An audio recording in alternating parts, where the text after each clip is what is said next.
All right, we are back with a bonus episode because I've got knowledge to share, honey. We got lots to get through because you've never read any of the Hunger Games books. So for anybody who is like me, is like you and hasn't read them, or if maybe it's been 15 years since you read them and you want to read Sunrise on the Reaping and you just need a little bit of a recap, I'm going to take you there. Take us there. There will be spoilers. Okay. So since you haven't read them, I'm going to tell you how the books end. That's okay. Right. You're okay with that because you said you're not going to read them. You've seen the movie. You've seen the first movie. Yes. But we're going to just give you... And honestly, there's not any spoilers here that you wouldn't have heard out in the world. It's really how I feel about it. I don't know how big my rock is, so... Yeah. So we're going to start with just the setting. Okay. Because this takes place in a future dystopian United States. Okay. Right? I even brought you a map. You've got your map right here. All right. Thank you. So instead of the United States, we are dealing with districts. There are 12 districts. Well, actually, it starts with 13 districts and the capital. So it's called Panem. That's the new name for the U.S. And I'm just going to kind of read you this wonderful background. Panem, the name comes from Latin. It translates into bread and circuses. And it's kind of coming from the Roman Empire and kind of harkens back to the Colosseum and then putting on shows for the people that were really violent. Like people had to fight to the death in the Colosseum, gladiators, all of that. So that's where the name Panem comes from. The current population of the capital, Panem says it's 4.5 million people. So there's been a significant population drop because the U.S. right now is like 340. Oh, wow. They did a clean sweep. Right. So something happened where a lot of people died. All right. We don't know what happened, but this is the future. Okay. Panem is a sovereign post-nuclear state and current democratic constitutional republic established sometime after a series of ecological disasters and a global conflict brought about the collapse of modern civilization. See, there you go. Yeah. Just dive me right in. It's situated in North America, consisting of a federal district, that's the capital, and 13 outlying districts. For years, Panem's central government operated as a totalitarian dictatorship and a police state with society, particularly in the capital modeled on ancient Rome. The outlying districts were subservient to the capital. They were expected to provide services in exchange for protection given by the capital's armies. Those are the peacekeepers, and largely to the detriment of the district's populace. Its unequal relationship was brutally enforced for several years, culminating in a civil war known as the Dark Days, and that was led by District 13, which was Panem's center of military-industrial complex. Okay. So can you dumb that down just a little bit? So Panem is basically if we were to say this is the United States, yes, right? And each individual district is a state. Yes. And then the capital is like Washington, D.C. Correct. Okay. See, that dumbed it down for me. Thank you. And picture that now in like Denver. Okay. The capital is Colorado-ish. Right. Like think Middle. Mountains, right? Safe. That's where the capital is. All right. Okay. Okay. So District 13 led this Dark Days Civil War. After 3 years of conflict, the rebellion collapsed, with the apparent destruction of District 13 bringing an end to the war. So an entire district was obliterated. Just wiped off the map. Took off a state. Yeah. Yeah. My mind has to do that. I'm just telling you because I'm so lost. So I think 13 was like up there. So think like Maine and beyond. All right. Sounds good. All of that. All right. So the remaining 12 districts were quickly subdued with the resulting Treaty of Treason, which enforced a harsh peace on them, and it instituted the Hunger Games, which is the annual event established as a continual reminder for the failed rebellion. Public executions and whippings, restrictions on civil rights, mass surveillance all became widespread throughout Panem, and travel and communication between the districts were banned. So people could not travel at all. You were where you lived, and that was it. So everything was very, very isolated. And each district focused on a different commodity. And so we learned that Katniss is from 12, and that one is coal. They're the coal miners. Think West Virginia, Right. that area. I think my biggest question in all of that is how, I think maybe you're going to get into this, is how do you even get chosen, right? The chosen one. I've heard that saying, right? And so I think that's more where, like, I'm a little lost in the sauce in that. But knowing kind of this background does help me get into knowing I'm going into this book. Yes, the children are chosen by lottery. Oh. So their name is drawn out of a hat, literally. Luck of the draw. Unluck of the draw, yes. So that, yes. And so the Hunger Games was punishment for the uprising. Like they decided they were going to draw 24 kids, 2 from each district, to participate in the games and fight to the death every year. That sounds awful. Right. Which is also why I said, like, I didn't want my children reading these books. Yeah. Or watching the movie without having an understanding of what was actually taking place. Right, yeah. That sounds pretty intense. It's also really fitting in, like, today's political landscape. I don't really want to dive into politics here, but, like, when you're talking about totalitarian and, like, the peacekeepers coming in, like, it's all very, like, ooh, okay, we could get there. I could see it. Like, I don't want us to get to Hunger Games level, but... Please, no. No. I have one more paragraph. Let's see if that makes some sense for us. For the next 74 years, so they started with the Hunger Games, their Treaty of Treason. For the next 74 years, the districts endured oppression at the hands of the capital through the Hunger Games. Despite the game's intended goal of snuffing out future insurrections, they further incited rebellious activity that gradually built up over the decades. By the time of President Snow's rule, civil unrest was mounting in a number of districts, which, following the 74th Hunger Games, which is the first book, further escalate despite several brutal crackdowns. This culminated in the second rebellion following the 75th Hunger Games, the second book, with the districts once again in a revolution to overthrow Panem's totalitarian government. Within a year, the Snow regime was deposed and Panem was transformed into a democratic constitutional republic. All right. Wow, that's a lot. Right. So there is a lot happening politically in this book, and they're using children to convey the message. So everything about this, like, it's YA, but it feels very mature. Yeah, because I was going to say, that's not just the children, the parents of those children, too. I could imagine being affected and, like, being scared that is your child's name going to get picked? Right. Yeah, it's Terrifying. terrifying. Okay, so I am going to get into some spoilers here because we are going to kind of do a brief synopsis of each of the books in this series. So we're going to go 1, 2, 3, prequel. Okay. Yeah? All right. All right, so the first one is The Hunger Games. This one came out in 2008. In the first book in the Hunger Games trilogy, 16-year-old Katniss Everdeen volunteers as tribute in the 74th Hunger Games to protect her sister Primrose from having to compete and likely die. She plays alongside the male tribute from her district, Peeta Mellark. As they compete in the game, they weave the narrative that Peeta is in love with Katniss in order to get support from the competition's sponsors. When they are the only two left, Katniss defies the game makers by suggesting she and Peeta eat toxic nightlock berries and die together. Just as they are about to consume the poison, they are both declared the winners. Oh. You watched that movie. So Yes. does that sound a little familiar? Yes, it actually does. So I'm like, okay, I'm remembering some of this storyline. I'm kind of going back and forth in that, okay, yeah, I remember this. So that is like the opening scene to that where she volunteers Yes. as tribute. That's like the heart-wrenching moment. Yes. District 12 has never had somebody volunteer.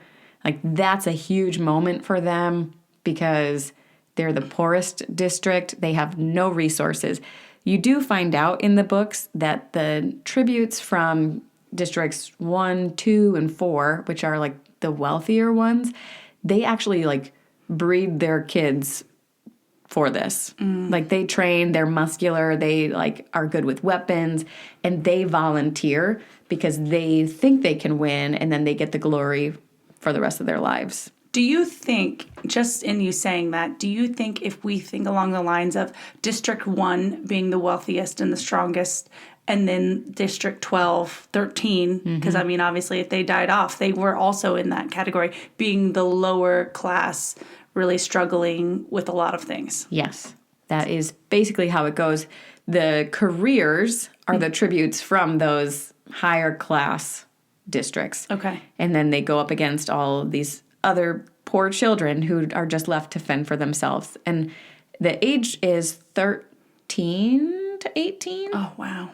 Yeah.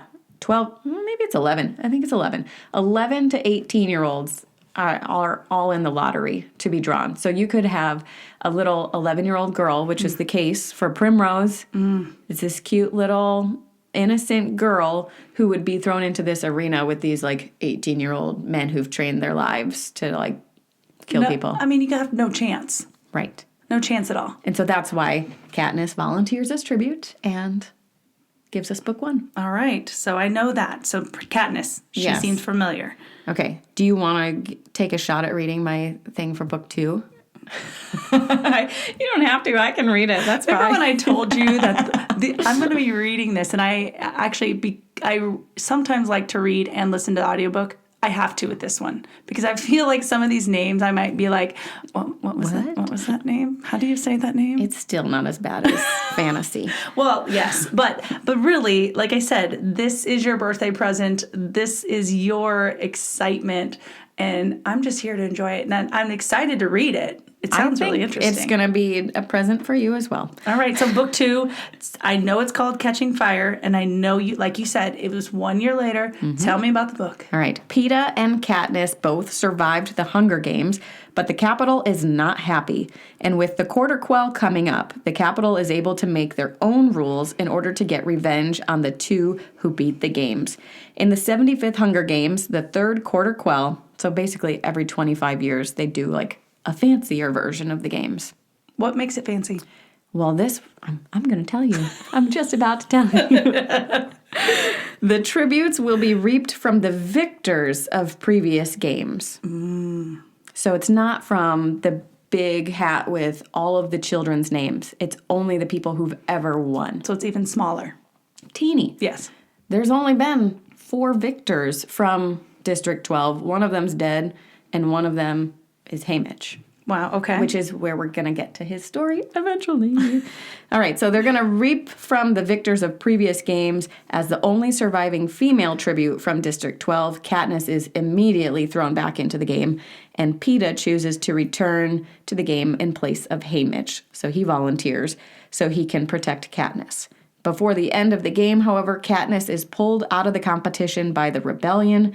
Tragically, Peeta is captured by the Capitol. And that's how it ends? Yes. Okay, yeah, that's a long year to wait for the next book to go, what happened? Right. Because then we want to know what the rebellion is actually doing. Yeah. So there's a lot of information. Mockingjay is book 3, came out that following year. Katniss finds herself as the unwilling face of the rebellion. Basically, she's not very camera friendly. Okay. Which, I don't blame her. Yeah. Whatever. Peeta, along with the other tributes held captive, is retrieved from the Capitol, but he has been brainwashed to fear and despise Katniss. Remember, he loved her, so that's a big change. Right. After Peeta attempts to kill Katniss, he's forcibly restrained until they can find a cure. Meanwhile, Gale, her best friend from back home, begins to help Katniss find support for their rebellion. When the rebellion attempts an attack on the Capitol, many lose their lives. They overtake the Capitol. The new acting ruler proposes a final Hunger Games in which the children of the Capitol are made to fight. Seeing that this leader would just be another version of President Snow, Katniss kills the acting president at Snow's public execution. And it's a very, very crazy. This is all the spoilers. I was about to say, is that a whole The novel lot? then flashes forward 20 years. Katniss and Peeta are married and have 2 children. The games have been abolished. Katniss still holds emotional scars and trauma from everything she's experienced. That's a lot. Right. I mean, obviously, these are really well-written books, like YA, as far as, like, intentional. She's ending every single one, wanting you to, like, more and more and more. Well, and we are introduced to President Snow quite a bit throughout this. He's kind of antagonizing Katniss. And at the end, she's realizing that the person who's about to take over for him is just going to create a similar environment. And so she's like, no, we're not doing that. Right. And so that's where the prequel comes in, is we get to learn about President Snow. And so we're introduced to him as a child.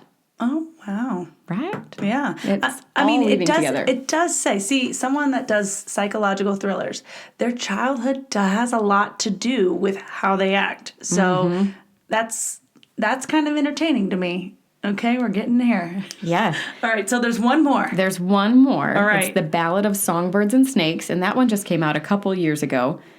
And there's a movie. So this one is the first prequel to the Hunger Games trilogy. It focuses on the backstory of President Snow. On the morning of the reaping that will kick off the 10th annual Hunger Games, 18-year-old Coriolanus Snow is preparing to be a mentor in the games. So he's not in the games. He's one of the people that's coaching a kid through the games. That's important. Okay. He is assigned Lucy Gray Baird. Oh, the fate of his family rests on his success, but the odds are against him. Where, and you probably told me this, but where did he come from? He's from the capital. Okay.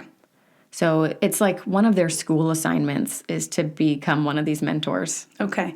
Do they get in the lottery? No. So he's just a mentor. Right. He doesn't even have that worry his whole Nope. life. No. Okay. That's a little bit good to know. Yes. So he's assigned Lucy Gray Baird. That's an important name to maybe just, tuck away. Okay. The female tribute from District 12, the least prepared, poorest district in all of Panem. Yet the more time he spends with her, the more he feels for her. And when the games begin, Coriolanus wants Lucy Gray to win, not only for the prestige it will gain him, but because he truly cares about her. Through a few advantages Coriolanus gives her, along with her wit and no small amount of luck, Lucy Gray is named the victor of the 10th Hunger Games. She returns to the covey, which is a nomadic people. Think gypsies. Okay. Very much like that. While Coriolanus hopes he'll finally ascend back to the top where he belongs, his gifts to Lucy Gray in the arena disqualify him from awards and acclaim. He's forced to join the Peacekeepers in District 12, and though he and Lucy Gray try to reconnect, once she realizes he remains loyal to the capital, she takes off. Snow returns to the capital and begins work as a game maker, setting into motion his dark descent. So, wow. Yeah, there's a lot of growth in that character. Yes. And we get to see that, and it kind of plays out in how he manipulates people down the road. But again, that one takes place at the 10th annual Hunger Games. Yes, long time ago. And Katniss was 74 and 75. Right. So, yes, many, many years before this. Right. I've talked with some other people who are fans of these books, and they've said, technically, Suzanne Collins could go back and write a book for every year. Like, because the Hunger Games themselves, books. right. Yeah. The games themselves are fascinating, and she could come up with a new story for each one of them. And I mean, obviously, she has a following. Right. There is a big following of her and a big fan base of her books. So it's really interesting. So that does take us to this book, The Sunrise on the Reaping. We're introduced to Hey Mitch, who we talked about is the person who is training Katniss and Peeta in the 74th and 75th Hunger Games. And I'm just going to read this paragraph from him. He won the 50th Hunger Games. So 25 years. That goes back to the rating that we gave in our TLDR, because the person said it was like walking into a chainsaw. We know what happens. We know he wins. Right. We know he's going to be picked, and we know that he wins. Correct. So it's just, how does he get there? So He won the 50th Hunger Games, the second quarter quell, 24 years before the events of the first book. Like Katniss and Peeta, he was a tribute from District 12. After his triumph, he became an alcoholic. As the only surviving victor from his district, he is tasked with mentoring all of the tributes from District 12. Over the years, he has watched many young people die, and this explains his detachment and unwillingness to help when he first mentors Katniss and Peeta. But when Katniss confronts him for his lack of care, he changes and becomes their biggest advocate in the Hunger Games. I could understand, and mind you, I don't condone alcoholism or becoming an alcoholic, but imagine the psyche. Imagine what it does to your brain and your mind to know that their chances of dying are way bigger than they're living. Mm-hmm. And so he probably has gone through this time and time again. And how many people have survived? Right. None. Right. And so none of the ones that he's trained have survived. And so knowing that you're setting them up to die, literally, right, could be so exhausting. Yes. And you just want to get mentally lost somewhere else because all you're going to do is train them really hard as much as you can with as many or as little resources as you have. And then what's going to end, right? So then it's cool to see that Katniss confronts him. Mm-hmm. Right. And so knowing the little bit I know about her is like, it's cool to see that she's going to go and say, hey, get it together. Like, you've got a job to do. Right. And I think it's really cool that we are getting this view of him because as a Hunger Games reader, we kind of are like, yeah, he's kind of a loser or he's kind of like, he's not very helpful. But you start to make those connections. So I have finished this book, and I am a really big fan, and there are a lot of things that will come out, and you're hearing mentions of other people's names that you may have heard along the way. Like you may hear Effie Trinket, and she's the one who pulls Katniss's name out of the bowl at the very beginning. She didn't pull Katniss's name. She pulled Primrose's. Right.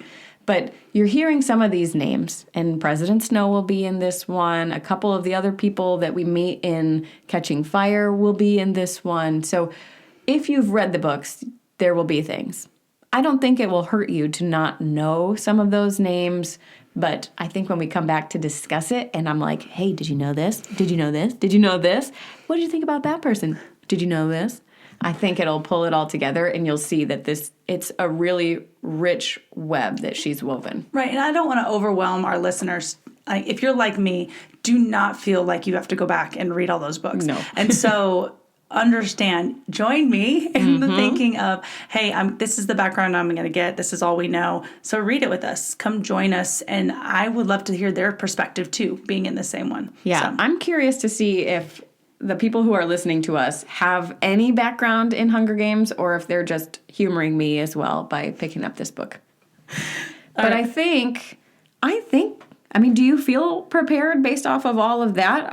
I feel like that's a decent background. Yeah, I think it's a good background. I think it's a great place to start. It's more than I have ever known about the Hunger Games, and it seems way more deep than I would have given it credit for. Right. And that's what I tried. That's what I'm here for. I just want to open up your eyes. You're expanding my eyes with all the thrillers. So I just, this one is near and dear to me. And it was really fun for me to jump back into it. And now I kind of want to go back and reread all of the books and see if there were other things that I missed or that could have related back to this book. Right. And why Haymitch responds the way that he does. Well, I won't know any of that. I'll know how Haymitch responds, but I don't know any of the history except for what we're given. So I'm excited about this book. It's all for you. You're pushing me into something that I never would have thought. Here I am. All right. Well, may the odds be ever in your favor. Okay, the episode is over. Get reading. But before you go, like, review, and subscribe. Turn on notifications to get the alert when the full episode drops. Follow us on Instagram and Facebook to see what we're reading next and join the conversation. We're so excited to have you on board.